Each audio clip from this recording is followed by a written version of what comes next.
Outro ponto, fazendo tudo quase certo. Ou fazendo quase, tudo certo. Deus disse o que para Abraão? Sai da tua terra, da tua parentela, da casa do teu pai. Mas no verso 4 diz que Abraão fez como o Senhor tinha dito, ele saiu e foi Ló com ele. Eu entendo aqui esse texto como, a Bíblia não diz isso, tá? O que eu vou falar agora é uma conjectura minha, é um pensamento meu, não está escrito literalmente na Bíblia assim, mas eu interpreto dessa maneira, tá claro? Eu penso que quando Abraão começou a se organizar para ir embora, quando ele começou a se preparar para a viagem, Ló, que era filho do irmão de Abraão, logo sobrinho de Abraão, mas havia sido criado pelo pai de Abraão, praticamente eram irmãos. Era como se Abraão fosse um irmão mais velho dele. Ele quis ir junto. E eu penso que Abraão não teve coragem, ou não teve força, ou não teve disposição para dizer: não, querido, você não pode ir comigo. Porque a ordem que me foi dada foi clara. Eu tenho que sair da casa do meu pai, mas eu também tenho que me afastar da minha parentela. Você não pode ir comigo.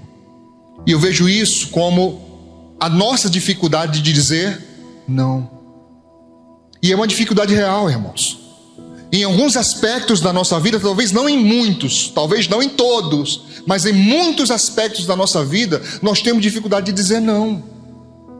E às vezes cedemos a situações que, por fim, poderão nos trazer prejuízos. Aqui diz que Ló foi com ele, deixando muito claro que a decisão de ir partiu de Ló. Ló recebeu o chamado de Deus? Sim ou não? Não. O chamado específico de Abraão tinha um item dizendo: vai se afastar da sua terra, da casa do seu pai e da sua parentela. Sim ou não? Estava claro. Ao ir com ele, Ló, um dos itens estava sendo descumprido. No verso seguinte, diz assim, verso 5: e tomou Abraão a Sarai, sua mulher, e a Ló, filho de seu irmão. Como é que eu interpreto isso? Como Ló, possivelmente, talvez, que não está escrito, forçou essa ida, Abraão aceita, e finda levando Ló junto com a sua esposa, seus criados, seus bens, e empreende caminho. Eu chamo isso de levar um pouco do passado. Tome cuidado com isso. Levar um pouco do passado é muito perigoso, porque em muitas circunstâncias nós podemos comparar momento atual com momento passado. E se isso acontece, como é que a mente humana trabalha? Aquilo que parece com algo que nos feriu no passado, nós vamos reagir a isso agora, como se estivéssemos vivendo de fato o passado. Isso é muito perigoso. As pessoas não são as mesmas. Aprenda uma coisa: as pessoas mudam. As pessoas mudam. Umas para melhor, outras para pior. Você sabe, eu tenho um jargão meu aqui que eu falo desde adolescente, que eu digo que há coisas que mudam e outras que jamais mudarão. Eu digo muito isso. Há coisas, ou existem coisas que mudam e outras jamais mudarão. Em nós mesmos. Existem coisas que são da nossa personalidade. Faz parte de quem nós somos. E nós carregamos isso pro resto da vida. Mas podemos refinar ao longo do tempo. Podemos aprender ao longo do tempo e melhorar a nossa própria vida. Então há coisas que mudam, outras jamais mudarão. Por exemplo, tem coisas que eu não como e nunca vou comer. Não gosto, não tem jeito, não tem como melhorar. E teve coisas que eu não gostava quando criança e hoje amo comer. Exemplo, batata inglesa. Eu não suportava batata inglesa quando era pequeno. Dava vontade de vomitar a textura dela. Hoje, pensa na coisa que eu gosto. Frita, cozida, só não como crua, tá? misturada com aquela carnezinha de... Vixe, não tá dando fome, não. Aquela carnezinha de panela, né? Aquela graxinha em cima do arroz, misericórdia. Você come que... Hoje eu gosto. Então eu aprendi, meu paladar refinou-se em relação à batata inglesa, certo? Mas quiabo não tem no mundo. Não tem dinheiro que faça eu comer. Eu olho para ele e dá vontade de vomitar. Tá? Aí quando a pessoa quebra assim, aquele troço babando caindo assim, ó. Eu falei, meu Jesus amado, como é que a pessoa gosta disso? Aí o outro me ofereceu quiabo com machixe, eu digo, danou-se. Agora que não desce mesmo.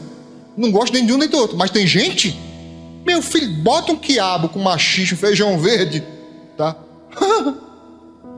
A pessoa bota para quebrar e ela gosta, aquilo para ela é saboroso. Por quê? Porque ela é assim.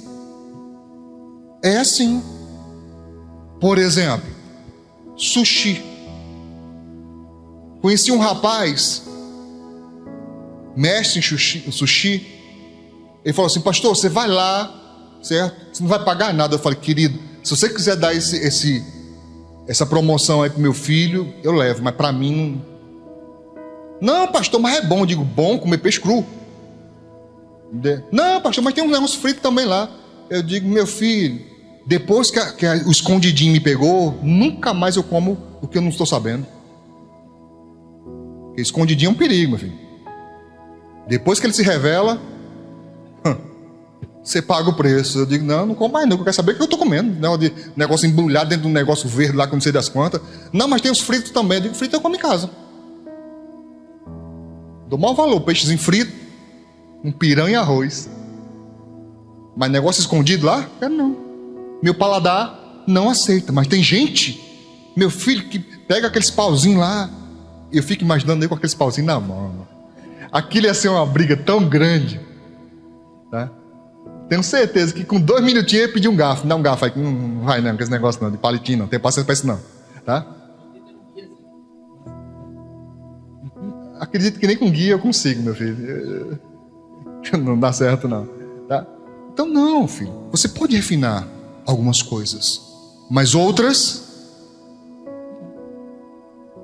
E quando Deus coloca uma ordem? E quando Deus determina um processo? Nós temos que estar atentos para não levar conosco aquilo que deveria ter ficado para trás. Amém? Existem dores que não vale a pena reviver. Vamos ver aqui o conflito rapidinho? Ainda em Gênesis, agora no capítulo 14, verso 14 a seguir, diz: ouvindo, pois, Abrão que o seu irmão estava preso, aqui é falando sobre Ló. Deixa eu situar você logo. Eles foram juntos, cresceram juntos. Deus abençoou tanto como havia prometido, que o gado de Abraão cresceu assustadoramente. Mas Ló, que estava junto, também foi abençoado, e também o seu gado cresceu muito.